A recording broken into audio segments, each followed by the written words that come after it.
नमस्कार दोस्तों, क्या आपको याद है आज से 2 साल पहले जब गर्मियों का मौसम आया था?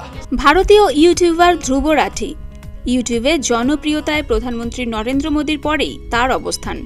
মোদীর ইউটিউবের সাবস্ক্রাইবার 2,30 লাখ। বর্তমানে ভারতে তার সমান আর কারো সাবস্ক্রাইবার নেই।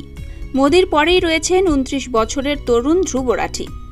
ইউটিউবে তার সাবস্ক্রাইবারের সংখ্যা 2,08 লাখ। দেশটির বিরোধী দলের নেতা রাহুল গান্ধীরও এত অনুসারী নেই। ধ্রুব রাঠির ভিডিওতে এমন কি জাদু আছে যা ভারতের মানুষকে মন্ত্রমুগ্ধ করে রাখে? জানা গেছে 2014 সালে নরেন্দ্র মোদী যখন প্রথমবার প্রধানমন্ত্রী নির্বাচিত হন, সে বছরেই হরিয়ানার কৃষক পরিবারের সন্তান রাঠি জার্মানিতে যন্ত্রকৌশল বিষয়ে উচ্চতর পড়াশোনা করতে যান। সেখানেই তার ইউটিউবের চ্যানেলের যাত্রা শুরু। এই চ্যানেলে তার প্রথম ভিডিও ছিল ভ্রমণ বিষয়ক, শুট মোবাইল দিয়ে।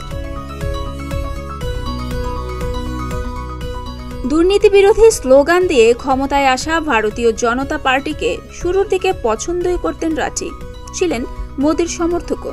তবে বছর ঘুরতেই বিজেপি নিয়ে রাঠির মনোভাব পাল্টে যায়।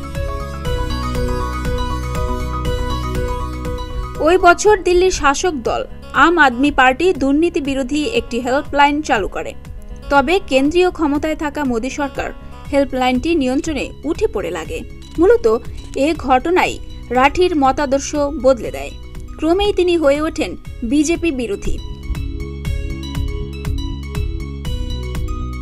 শুরুতে ভ্রমণ নিয়ে কন্টেন্ট বানাতেন রাঠি, তবে একসময় রাজনৈতিক ভিডিও দিয়েই রাতারাতি জনপ্রিয় হয়ে ওঠেন এই তরুণ। তার প্রতিটা রাজনৈতিক ভিডিওতে মোদী সরকারের ফাঁকা বুলি, দুর্নীতি, সাম্প্রদায়িকতা ইত্যাদি তথ্য উপাত্ত দিয়ে বিশ্লেষণ করা হয়।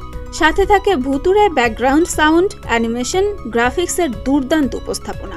जैसे कि मोदी आपको अपने घर बुलाएंगे। এখন পর্যন্ত তিনি ইউটিউব চ্যানেলে প্রায় 650টি ভিডিও আপলোড করেছেন, যা দেখেছে মিলিয়ন মিলিয়ন মানুষ।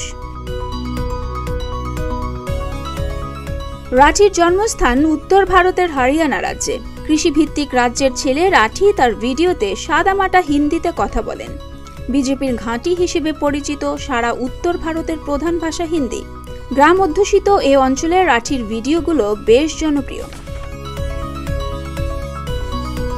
রাঠি একসময় মোদীর সমর্থক ছিলেন, তাই বিজেপির জাতীয়তাবাদী ভাষ্যগুলো তার ভালো জানা আছে।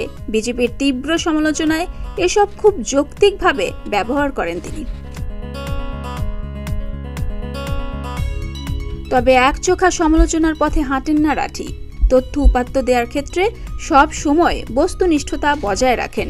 ব্যক্তিগত মতামতের থেকে সত্যতার দিকেই নজর রাখেন রাঠি। রাঠি মনে করেন তার ব্যক্তিগত স্টাইল, কথা বলার ধরন পাশের বাড়ির ছেলের মতো। জনপ্রিয় হওয়ার পেছনে কিছুটা হলেও এর ভূমিকা রয়েছে। এসবের কারণে দর্শক সহজে তার সাথে নিজেকে মেলাতে পারেন। আর এই স্টাইলের কারণে তাকে দর্শক কোনো রাজনৈতিক দলের প্রতি পক্ষপাত দুষ্ট বলে মনে করেন না। ডেস্ক রিপোর্ট, প্রতিদিনের বাংলাদেশ।